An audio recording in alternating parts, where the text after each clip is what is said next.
Werner Herzog used to say to me, "Now, Nicholas, let the pig loose." That was before I made Pig. That's what he was saying. Let the pig. I said, "Well, I'm not a pig. I'm more like a shark." "What do you mean I'm a pig?" "Let the pig loose. You know the bliss of evil."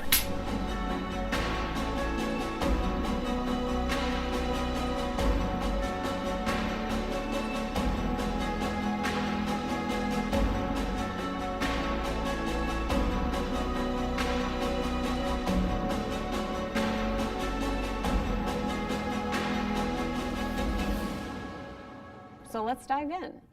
My first question is, if you were teaching an acting class on day one, how would you start out with the students? What would be your first lesson? Oh, wow. Andrew, what do you think? Me? Why me first? Because you said wow. Because I said wow? Yeah. That's an unfortunate impulse that I had. The first day, oh God, I mean, I wouldn't deign to know what my first day would be. I feel like it would be something to do with freedom, something to do with humiliation, in the sense of allowing oneself to fail in front of a bunch of people that you don't want to fail in front of.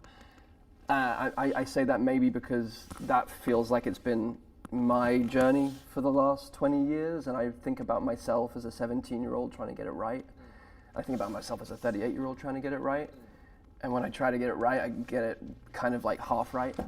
And when I allow myself to be a human being and follow impulses and get it wrong, you end up somewhere much more interesting and much more alive.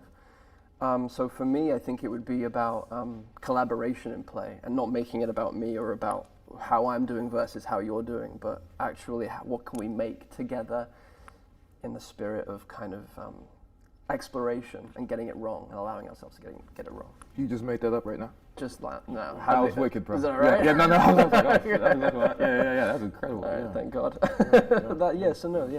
That's my answer. It's been so long since acting classes. I don't remember really. I guess it's kind of what Andrew was saying about just allowing the freedom to just express yourself and not getting it right, because there is what is the right way, you know. And also, I remember being in acting class, and a lot of people took the classes just because they thought it was perhaps easier than biology, and therefore they didn't really prepare. So, and I felt like the people who loved to do it were really eager and prepared, and we had a couple teachers who were really kind of stricter than some in terms of like preparation. If you want to be here, all in, 100%. So that's kind of key. Don't be lazy, you know. So I'd keep it simple and just say, I'm not here to lecture you. yeah. I want questions and answers. Ask me anything you want to ask me, and let's have this be a conversation. If they asked me a little more deeply to scratch the surface, I would say there's no real style of acting. It's almost like a mixed martial art. It can be whatever you want it to be. You can combine, you can create your own Jeet Kune Do with acting. Don't get trapped in a style, don't get trapped in naturalism, and be open to your dreams. Your imagination is your most important tool. And there are ways to augment your imagination, healthy ways to augment your imagination, so that you're not necessarily doing, you're being. And dreams are important. And I would say, I remember one thing I learned in an acting class that a teacher said that stuck with me was kind of what you said is dare to suck. And if you could do that and just, be willing to be a fool, I think you said that, I think that's important. And don't do it for, a lot of people I think do it for the wrong reasons. And a lot of people want to be famous, and I see people kind of going down that road, and they maybe aren't really in it for, doing it to do it because they love it. I think a lot of people just want to be famous, and I don't think they realize what they wish for, because I'm sure you guys have experienced fame, and sort of what that brings could be a little challenging. So I think a lot of people just do it for the wrong reason. So Yeah, I'll speak on it. I agree with everything everyone said, especially the imagination, the dreams, subconscious, all those things. I would probably do all these things, but then I would just ask the young artist, how you doing? So we first have to be honest with ourselves before you step into a character, I think. if we don't make contact with ourselves, it's very difficult to make contact with somebody else. And we miss that part a lot. We have an opportunity to do that every day. How you doing? Well, and you just say the line, I'm good, versus touching where you're at and then responding truthfully under imaginary circumstances, etc. But yeah, in addition to everything everyone has said, I'd ask them how they're doing, and create a space in which they can give the proper response. And that proper response is the truthful response. And I think from that, I think we have to build confidence as actors. You have to build confidence that you can fail, that you're strongest when you're vulnerable. And the thing that makes you quote unquote famous or original is speaking simply from that tiny, small little voice that says, you're feeling this way today. And to be able to say that in front of a group of people that you don't know, that's pretty much, I would say, 65% of the job. Yeah. Well, vulnerability, as you say, is so much of what makes a good actor, but it's also what we teach men not to be, men in particular. And I'm just curious how you were able to find that vulnerability for yourself or preserve it. I was talking the other night, and someone asked me a similar question or said something similar about male, female, the male archetype. You know, in the movie that I'm here for, Pig, you know, there was a lot of men in the movie, and what were you trying to bring from the male standpoint? I just said I didn't see it in terms of a man, I just saw it as a person. What is person but where the sound comes through? It doesn't matter. I think you could be this character. I could be maybe Betty Davis in All About Eve. I think the idea is to have it be genderless and have people relate to it one way or the other. So you don't have that it's man or woman. It's all. It's just emotion. It's just person. You know. I'd be totally here for you as Betty Davis in All About Eve. I just want to be on the record. I'll tell you, I've been Betty Davis in All About Eve in my own life, in my own history. It's happened. It's happened. Well, I'd say to that, you know, just holding your performance in my head, you're in mourning. Is that fair to say? Yeah, absolutely. And I don't think mourning has a gender. Exactly. You know, That's ambition exactly right. Yeah. has no gender. Correct. Ambition has no gender. Love has no gender. Revenge has no gender. Right. And I think it's.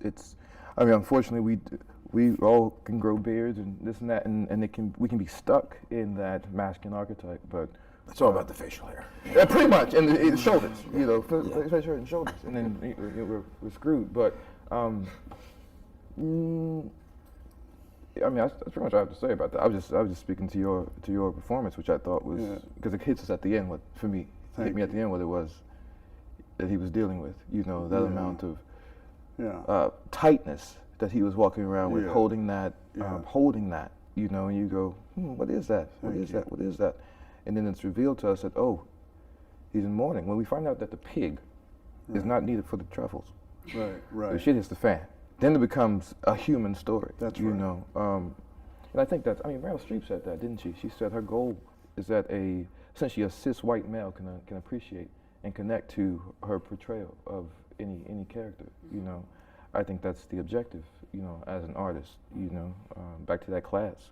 You know, not to say, okay, you're an actor, you're a guy. Just do the guy stuff. You're the girl. Just do the girl stuff. You know, there is no.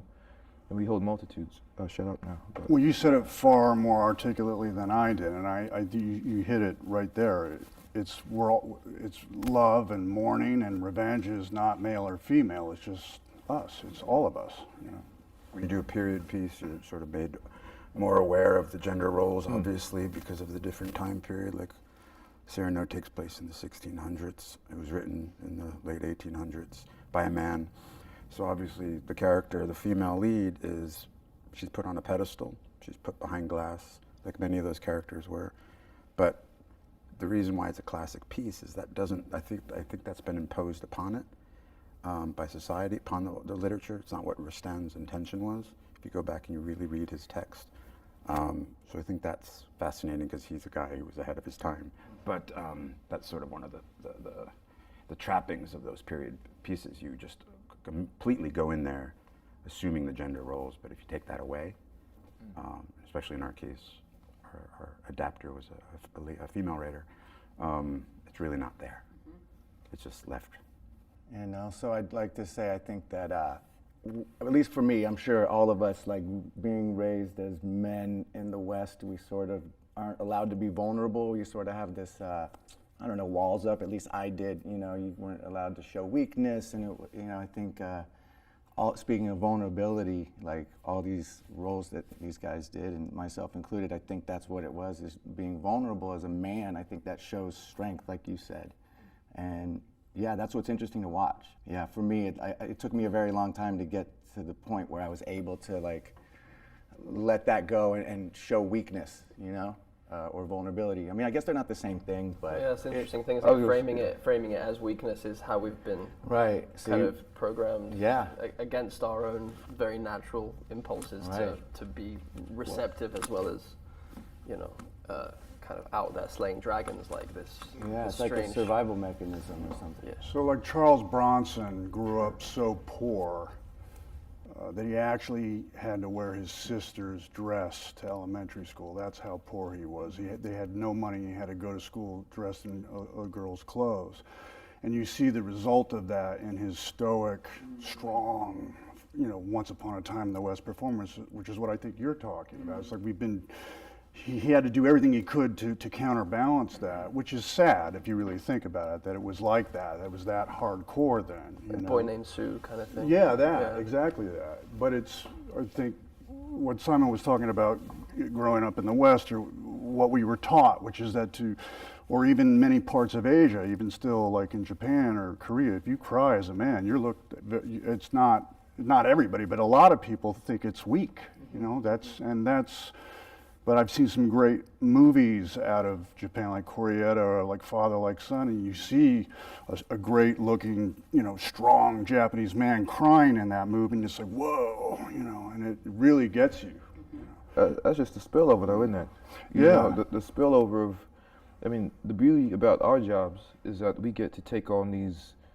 I think every hero, every heroine, every villain, they are extremely vulnerable at some point, and it's how they metabolize that emotion that puts them into action, right? The bigger the feat, right, the bigger the gaping hole. Then there would be no story. I mean, none of us would be here without the vulnerability that our characters kind of take on, I think. I thought it was so interesting when I read that when you met with the director of The Harder They Fall, James Samuel, you sent him some poems afterward, which when you're wanting to get a role as a cowboy outlaw seems a little bit surprising. Why did you do that, and what were they? That was an interesting beat because, as we all experienced, and it was one of my first times I didn't have to, I didn't audition for the role, right? It was a different type of audition process, which I realized I hated because it didn't give me, again, for me, the process of winning a role or gaining a role or being chosen for a role is me showing you, me representing my take on the character, and then, you know, because of my personal shit, being picked, right, for that. And I go, oh, great. And so first day of shooting, there's no problems. In this case, that was not the case. So I felt that I needed to express to him my take on the character. And so I wrote 2 poems. One was essentially the rage of Nat Love, and then one was the loss of Nat Love. And it was to show him me, in a way, to say, this is what I'm gonna do, give him the opportunity. Which is actually, you know, a security blanket. You know, it's like, please, like, I need to show you what it's gonna be. That way I don't go nuts and go crazy and not perform, and you know, I couldn't have done my work that way. But I needed him to see me, you know, and show him that vulnerability. And he happened to run with it, and it was all right. Well, what do you do when you really want a role? How do you communicate that? That's so cool though, because it's like, I want to make sure that you know what you're getting, right? It's like, That's I want to exactly make sure right. you know what you're about to deal with here, Yeah. because like Yeah. you probably have a lot of projections, Yeah.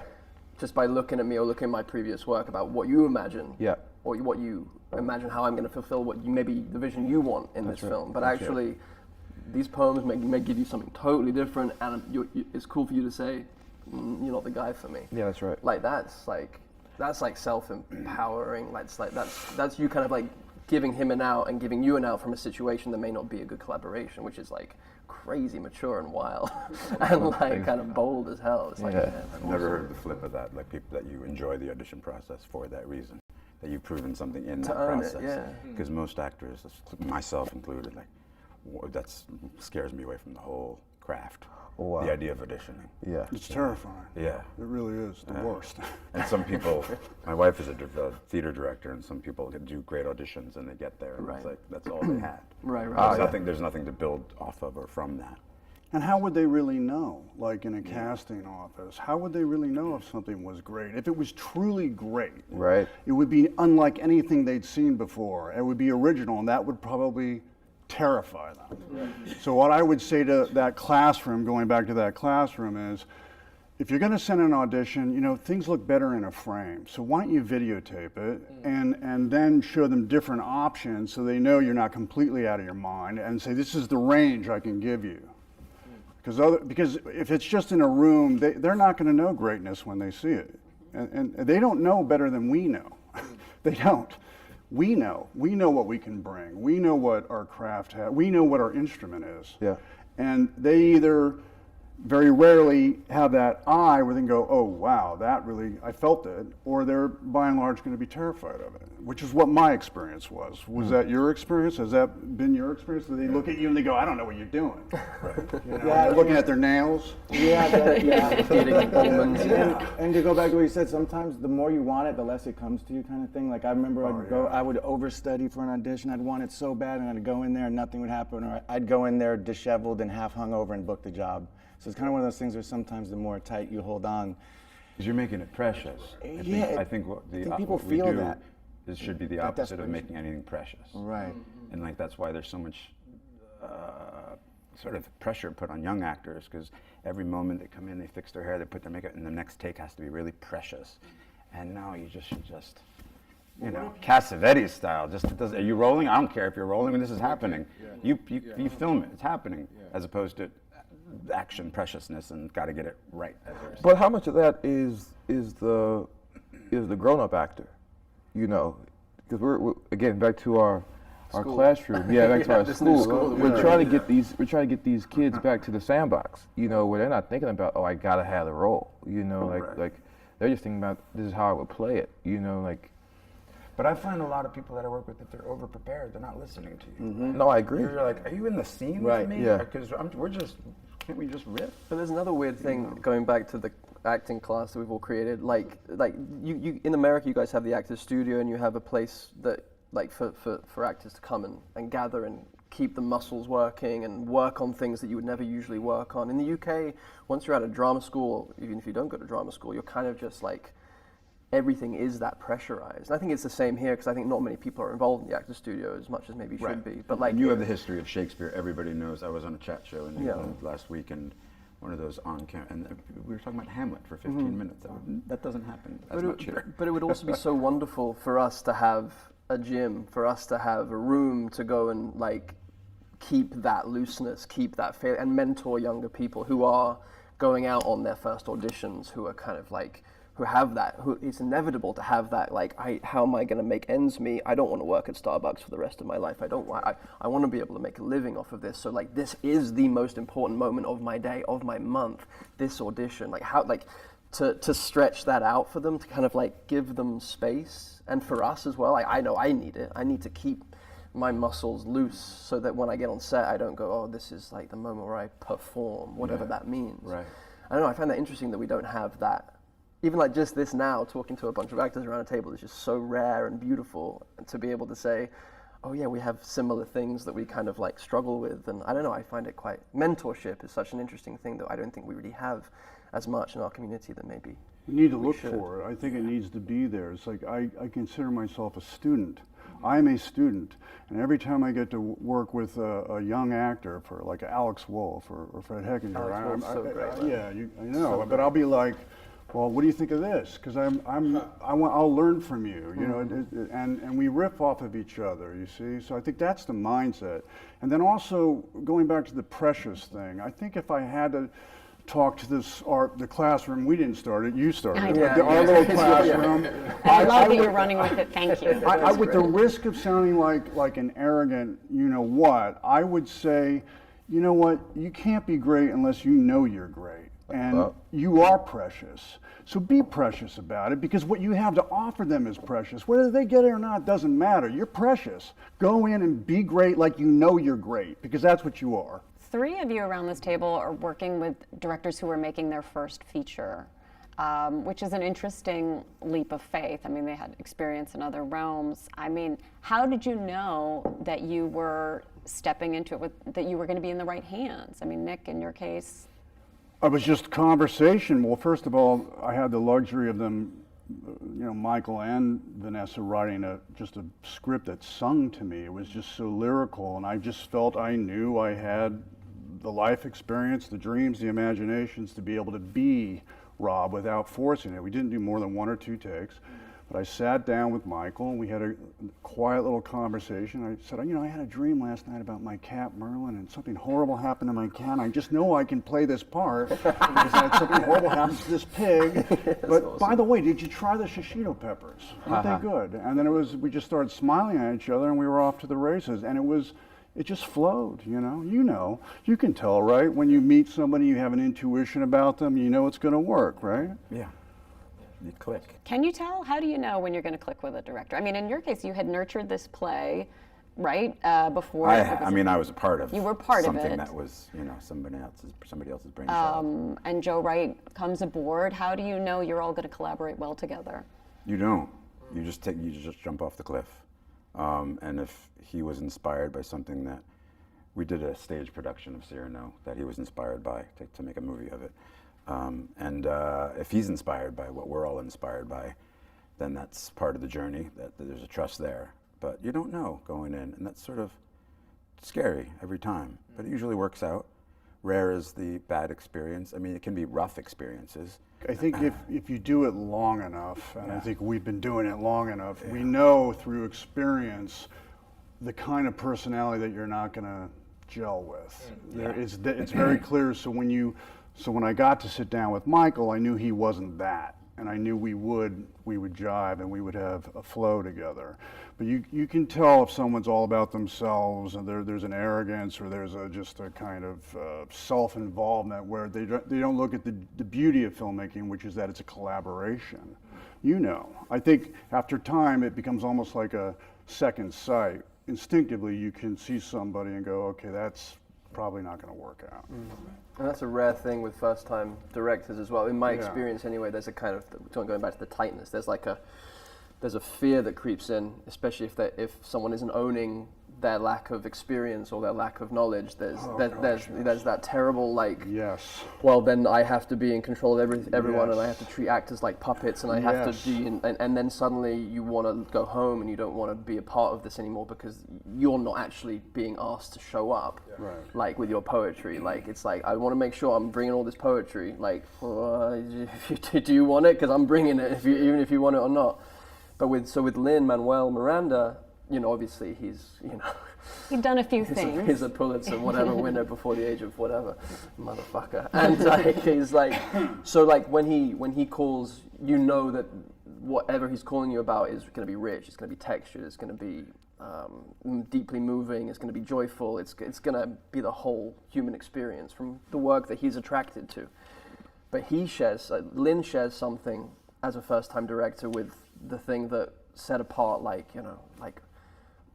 I've been so lucky, crazy early on to work with like Redford and Scorsese and Fincher, who are like they want everyone's talent. They want everyone to bring all of their talent. The confidence of best idea wins. The confidence of collaboration. That until Lin-Manuel Miranda, I thought only came with time. Only came with a real kind of settling into the self as a knowing of the self as a filmmaker, as a storyteller. But Lin's first film, he was like, you're going to make me look so much better because like he looks incredible as he is.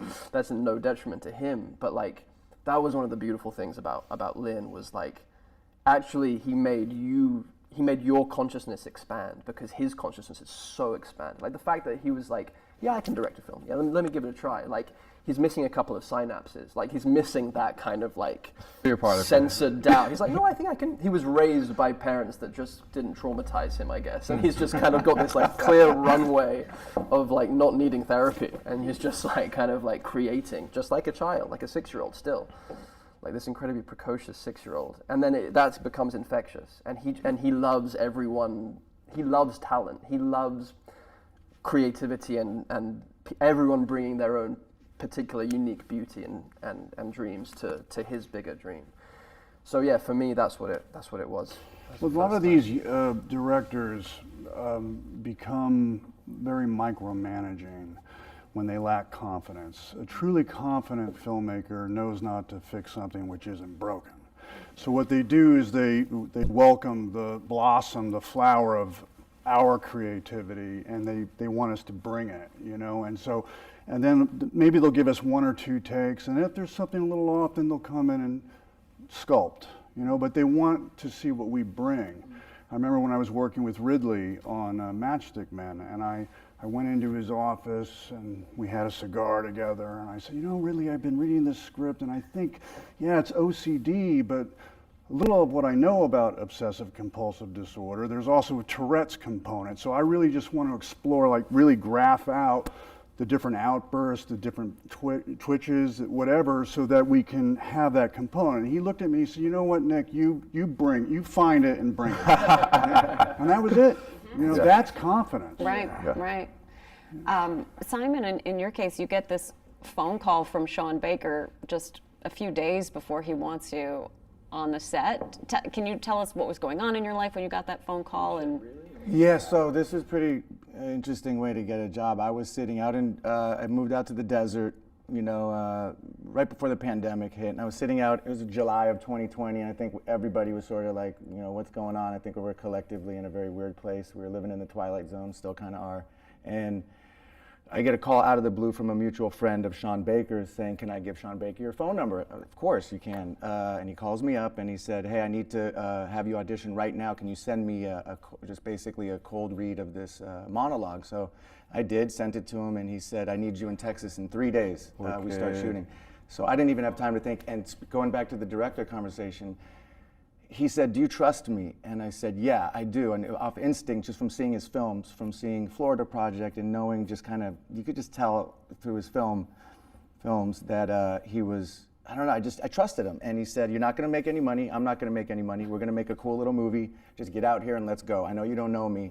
And I trusted him, and I went out there, and here we're sitting here now because I just trusted it. And that was, and I remember him saying, I don't wanna deal with your agent or manager. That's going to slow down the process. I need you here right away. So I didn't tell my agent until the very last day of shooting that I even shot the movie. I called my agent on the last day and said, I just wrapped a Sean Baker movie. Wow. That's high? Yeah. How high are you right now? Like, are you out in Joshua's Tree on mushrooms on your own? They pretty much. You just wrapped a Sean Baker Yeah, movie. they didn't understand. It was very unorthodox how it happened, and credit to Sean for just awesome. Rolling the dice on me, because quite frankly, the phone wasn't ringing very much, and he saw something in me, so he trusted me and I trusted him, and that's a beautiful thing. Such a spark they have in that movie, Sean and Simon. My God, it's blistering, the speed and the movements that he has in that, you know, and the rhythms. It's so spontaneous and electric. I just had so much fun watching it last night. Yeah, it's like music. I was watching it again like recently, music, and it's like there's a rhythm to it, because it is a comedy. It's a dark comedy, but there's definitely a rhythm. And Sean, I trust him as well, because it's so rare that someone writes, directs, and edits the movie. So he knows what he wants from conception to execution. He knows everything that's happening, and so often it gets lost when you have a producer over the shoulder putting in his 2 cents and an editor ruining it. And so I really trusted, like, I could just sit back and let the captain do his thing, and that just gave me so much freedom. Yeah. But it felt like he let you do your thing. Oh yeah, exactly. It was a mutual trust. You were moving together. That is kind of what you want, though, right? What's like, that is kind of what you want, and I agree. Like, you just kind of, you want a director who's going to kind of set you loose. Yeah. You know, say, okay, go. Yeah. You know. I don't want to feel confined. And then be Werner the catcher on the Herzog, ride. Yeah. Werner Catcher on Herzog the used to edge. say to me, "Now, Nicholas, let the pig loose." That was before I made Pig. That's what he was saying. Let the pig. I said, "Well, I'm not a pig. I'm more like a shark." What do you mean I'm a pig? Let the pig loose. You know the bliss of evil. Yeah. That sounds like something I would say to my horse. Yeah.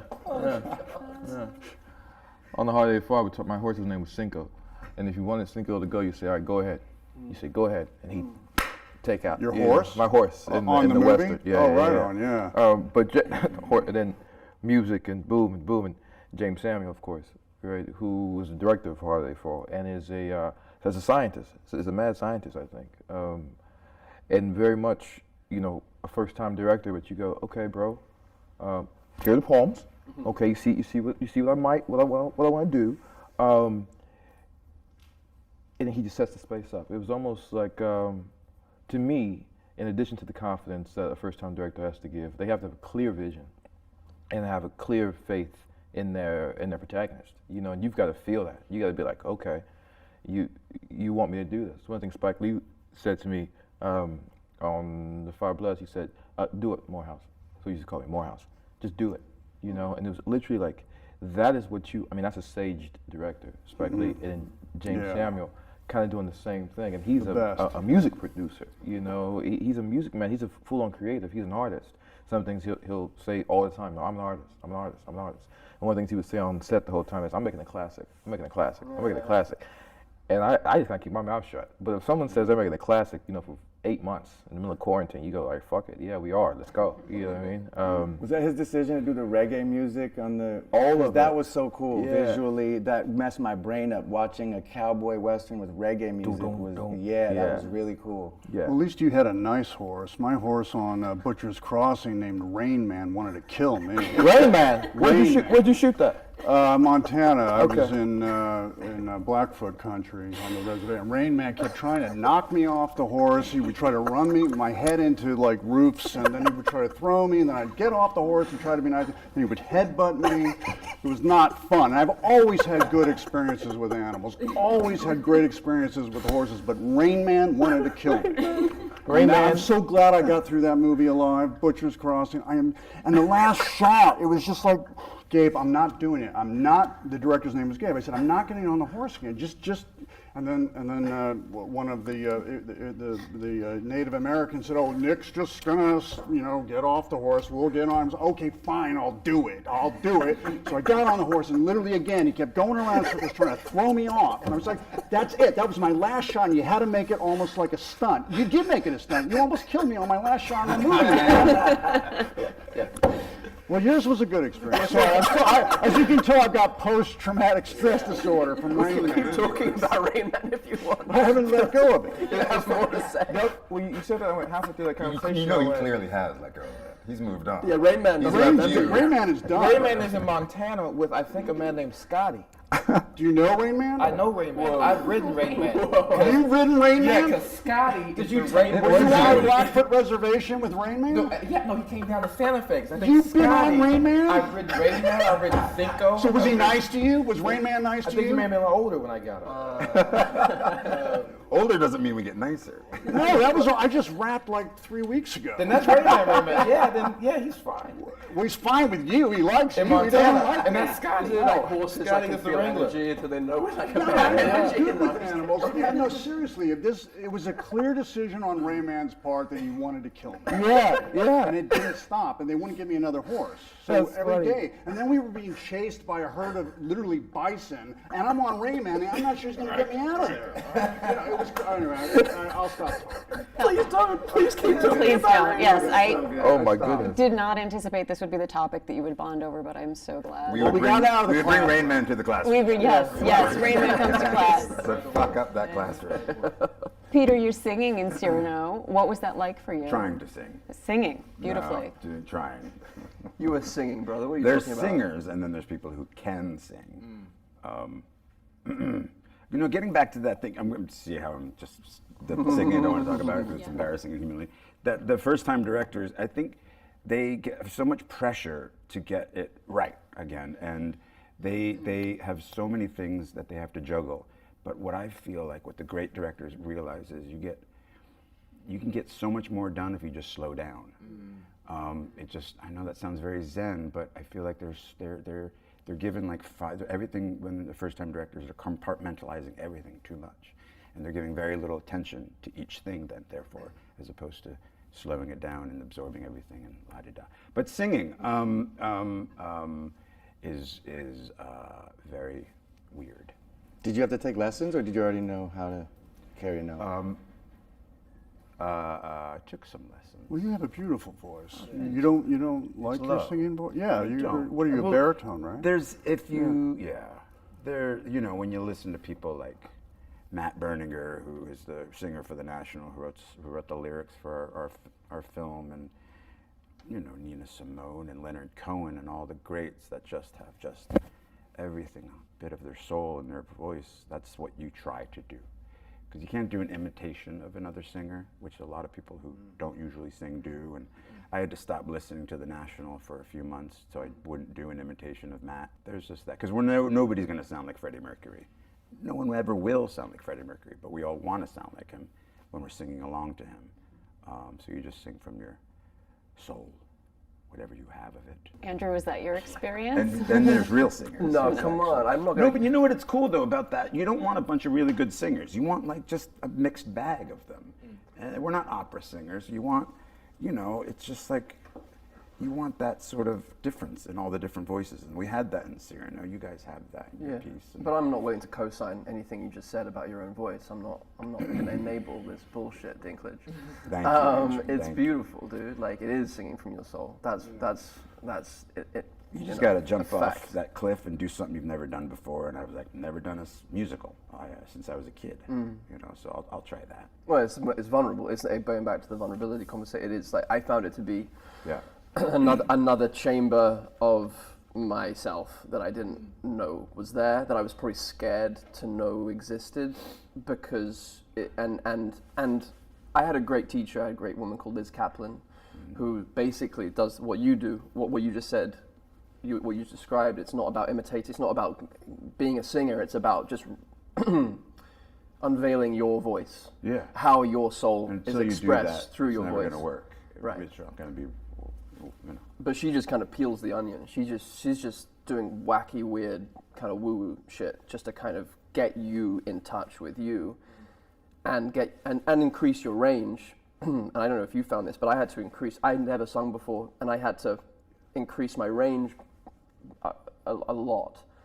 And as I was going up the scale, I would just have I would just sob in the middle of her workshop space. It was just me and her with her Beatles posters and her purple glasses, and she'd be like, "It's good. Yeah, this is good. This means that we're doing the work. This is great." And I'm just fully sobbing just because I've reached another octave or another note in my body. Like there's a part of my body that had been shut off. Wow. And because what she wants you to get to is that ultimately that place of when you're born and you're just screaming, and there's no tension. It's all, again, going back to total freedom, letting the unconscious come through, letting the dreams come through, just being fully, wholly, completely in touch with the self, which is we're never going to get to until, if we're lucky, the last breath of our lives. And that's what keeps us in that divine dissatisfaction place with our voice or otherwise with our craft. Sounds like therapy. Oh yeah, it is. Oh no, all of this is all therapy. I remember I went to an acting class in New York, and I was very new to the class, and I was first timer, and it was some real serious Broadway, theater actors, and I was the new guy. And I remember having this really challenging thing. I had to pretend that my dad was dead in my arms, and I just couldn't get the tears to come. And I remember snapping on the teacher saying, "Is this acting or fucking therapy?" And I remember a student said, "Bite your tongue." I was like, all right, this is like therapy. Well, yeah, for me, karaoke was like therapy. Until someone videotaped my punk rock version of Prince's Purple Rain, and it went everywhere, and I said, I'm not going karaoke anymore. No, that is don't steal the gift from the world. Right. You need to keep giving. Karaoke, singing is therapy, I think. Absolutely. But karaoke is supposed to be private, it's like a prayer. Exactly. You're not supposed to get videotaped with somebody's cell phone and have it. Nick is just using this platform to get out his gripes against the person that's leaked the karaoke video Fucking Rain Man. Rain Man was clearly behind the lead. I don't know what the next. Rain Man was behind Yes, me. he was. But Jonathan Larson, if you look at footage of him singing this one-man show, it's like, and he wasn't a great singer, but like he was singing for his life. It was life and death. And he was literally singing for the lives of everyone around him who were getting sick and in a lot of cases dying because of the AIDS epidemic. So like he wasn't someone that, you know, he was like struck with this feeling of, well, how do I heal a broken world? Is writing and singing a song enough? Because I don't think I can build houses for people. I don't think I can figure out what this cocktail is supposed to be for my friends. I have to just be at the piano and write and sing. That's what I have to do. But in action, it became life and death. It became an attempt to kind of create enough ripples to revolutionize and wake up a generation of people into creating the change that needed to happen in order for his friends not to die. It was literally that important, and when you see him singing, he is singing to the back row of the galaxy. So I knew I needed to get to the place where I felt confident enough, whether I sounded good or not, was kind of immaterial. It was more like I have to be able to act as if I'm going to reach and confidently kind of reach the back row. Well, you're ringing the bell. In a town, you ring a bell and everyone would hear it, and that tone would put everybody in the same frequency. And so if you're singing to save lives, if you're singing to make change, those notes you hit live in a certain place in you, and because we're all the same species, we hear them. Resonates. And we understand what that is. Exactly. It's interesting because it's, again, to the the masculinity question, so many things happen to young boys that cut us off from those parts of expression. Where, I mean, I grew up in Texas. I'm a black man from Dallas, Texas. You know, my voice is supposed to be way down here. I'm not supposed to sing. I'm not supposed to cry. You know, all these things. You know, this is probably too shiny. You know what I mean? Though I love it. Thanks, bro. Thanks, bro. But it's the beauty of of the characters, you know, and of the work we do. You know, you said that's why whatever the phrase, you know, we're grappling, you know, to live. Those are the characters we play. Jonathan has to experience those things, and unfortunately, so does Andrew. Fortunately, so does Andrew. You know what I mean? Like, as you move, Cyrano moves. You know, that's, for me, that's the gift of being an artist. You kind of try to find the things that are uncomfortable, you know, in a role in order to grow personally. Otherwise, you just hang it up, you know. And singing to me represents, you know, it's thought. You know, you've actually gone to a place where you can no longer say it. Something has transcended this place of conversation. It's not enough. And now it's not enough. And now we're here, and we've got to sing it. You know, and sometimes it's rage, sometimes it's heartache, sometimes you're trying to, in the case of Nat Love, trying to get married to understand, I love you, you know, don't leave me, you know, all these things, but yeah. I want to ask you guys a few industry questions. One of them is there's about 600 movie theaters that closed in North America that have still been closed since the pandemic, and yet there's incredible movies out this year as reflected around this table. I mean, just an absolute bumper crop. And I'm curious, how do you think the movie industry sort of pushes through this moment? There's tons of talent, there's great stuff being made, but will the industry come out on the other side of this pandemic? I think the industry is actually going to be fine. I think there's, you know, when some of my movies first started going to the quote-unquote video on demand or, you know, straight to video, what really happened was the streaming started building. And, you know, through the pandemic, people did watch movies at home, and they were enjoying watching the movies at home and revisiting movies and rewatching movies. And sometimes movies need 2 or 3 viewings before it really sinks in. And it's also given a life or sort of a tenure to movies where they're going to be there forever. And so that's good. That part of it is good. But I don't think the church that is the movie theater is gone. I really don't. I think what we love being in the cinema with other folks, and we love laughing at the screen and hearing other people in the audience talking, throwing our popcorn or whatever it is. I think that's still going to be there. It may be there. Maybe the balance is now will be more streaming and less out actually going to the cinema. But I think whereas first it was going to the movie theater and then streaming. It's more like this now, but I think both are going to be intact. Yeah. I would have given anything to live in this time when I was young, watching movies. I could watch any movie I wanted. That's incredible. But the thing is, I don't think movies should be watched in installments, and that's what everybody's doing now. They're pausing, going to have some dinner, come back to it the next day and picking up. You got to go in. I know our days are busy, but go in with your hour. It's an hour and a half. Watch it as one thing, just from beginning to end, because, you know. And that you can get going in the movie theater. Yeah, and that's where you have it in the movie Because theater. now it's like the cell phone and the kids are going like that. Which you I know. get it. Everybody's complicated. Their lives, they have stuff to do, but just set aside an hour and a half, top to bottom, and it's a better experience. But should we be that complicated? No, we shouldn't. But I'm not going to speak to other people's lives. Yeah, I mean, as a species, I think the pendulum. I think it's a developing culture.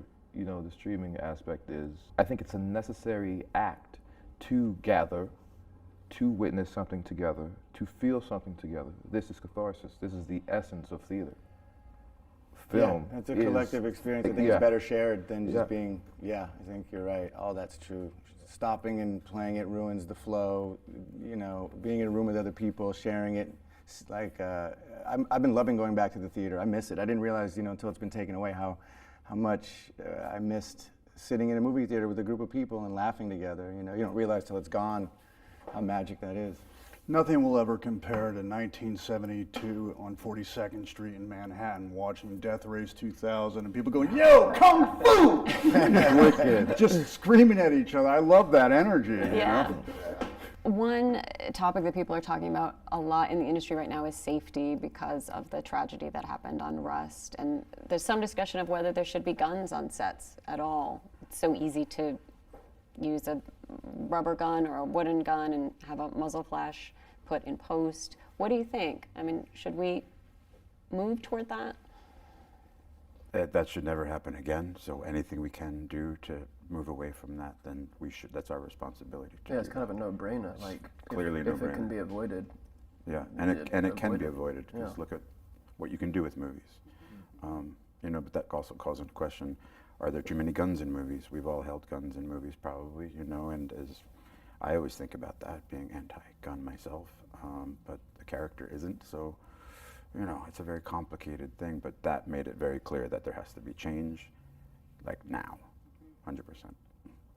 Nick, I know the armorer was I don't want to cast blame anywhere, but I do think, and I'm not talking about anybody, but people don't like the word movie star. We want to be like humble actors, but a movie star is a bit of a different kind of presentation, because you need to know how to ride a horse. You need to know how to fight. You're going to do fight scenes. You need to know how to ride a motorcycle. You need to know how to use a stick shift and drive sports cars. And you do need to know how to use a gun. You do. You need to take the time to know what the procedure is. Those are part of the job profiles. Now, the stuntman and the movie star are two jobs that coexist. They coexist. Every stuntman needs to be a movie star, and every movie star needs to be a stuntman. That's just part of the profile, and that's all I'm going to say about it. We're gonna. Well said, bro. Well, thank you. Well said. One question I have for all of you: the movie I would love to make and no one would let me is. It was called. It starred Dustin Hoffman and Tom Cruise. It was called Rain Man. And what did you? Just it was a joke. I'm still dealing with. You're my still horse. dealing with the horse. You were the Tom Cruise. No, wait, yeah, you No, were I Tom would Cruise. be the Hoffman part. And then your That's how horse I'm would be the feeling Tom right Cruise. No, I'm Taking you to next to you, Simon. That's a great question. I'm just so excited because I feel like this movie is gonna, propel me to take chances and do roles that I didn't even know I could do, and I'm, this is all so new for me to even be like at the table with these guys, and the movie I just did was that for me. It was like the one that shouldn't have happened but did, kind of like a happy accident. So I'll take it. yeah, it's a good thing when that's that feeling on set. It shouldn't be happening, but they're letting us do this. Yeah. That's really exciting. It's a way. You know That's what I mean? kind of a similar response to that question because Tick Tick Boom was that for me as well. So I'm feeling in this. I just feel a little like overwhelmingly grateful that I got to work on something that was so personal to me in the time where I really needed it. That character, that group of people, and so I feel a little bit like I'm not gonna ask for anything else from the universe, right? I just want to kind of like absorb, because I rarely allow myself to harvest a little bit. Like, you know, I'm until now I've just been kind of like, well, where do I go? I'm never enough.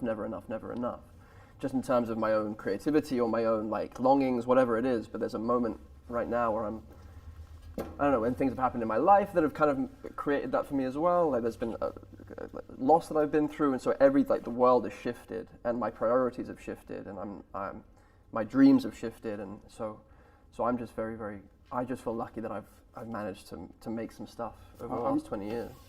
Thank you, and I'm going to answer your question honestly. Okay, I'm sorry I goofed off. No. I'll be honest. I've been really enjoying your This is a goofing off. very embarrassing answer to your question, okay? Because it involves family. Okay. So Uncle was doing Godfather 3. And I said, I really think I ought to be in your movie, Uncle. I really think it's a good idea if you would cast me. I think I could play this part. And he was going to cast Andy Garcia. And I said, but I just see myself more as James Caan's son. He's playing Sonny's son. He's not playing Michael's son. He's Sonny's son. I just feel a little more James Caan, you know, and just wasn't going to happen. Nope, not going to happen. So that was a movie I didn't get let in that I really wanted to be in. There. Amazing. I'll just speak to that briefly. Not the Godfather, but the other bit about just like the gratitude of what it is I've been fortunate to do in my very short career. I left drama school 6 years ago. Watched, as I said to you, watched these, you know, from my dormitory. You know, seen all your films, watched all your TV and films, saw you Spider-Man. So, you know what I mean? I just. So I'm extremely grateful. In the projects I've done, you know, felt very, in my own way, avant-garde. But for a peculiar reason, insofar that to lead a sci-fi drama on HBO as a young black man is not commonplace. It still isn't commonplace. To do a black Western is not commonplace. It still is not commonplace. So what I say to that is I'm very grateful, but there's only one of me, you know, and I'm looking forward to the time where I can be doing that, and a young Latinx gentleman can be doing that, a trans actor can be doing this, you know, that type of thing works out, you know, where it's like I'm not necessarily focused on going this way, but moving it this way and just making more space, so we all can coexist.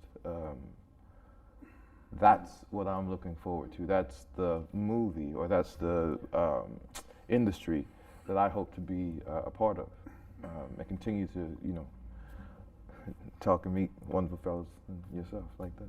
Yeah. Well said. That feels like a nice place to end it. Thank you so much, guys. This has been a Thank great you. conversation. Thank you for the moderation and your thoughtful interview. Thank you. Thank you. Yeah, thank you very much.